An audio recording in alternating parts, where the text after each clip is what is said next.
In 2023, we created our ESG committee, bringing together talents from different teams. SDG 13, climate action, is one of our top priorities. Because reducing impact isn't just a slogan, it's a commitment. And that commitment led us to the repackaging project. Through the repackaging project, we rethink our packaging from the ground up. Less plastic, more certified materials, and a greater responsibility at every stage.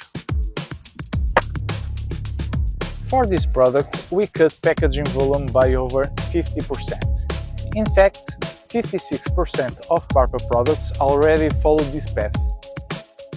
As part of our packaging improvement, we redesigned the cable management. Now it's foldable.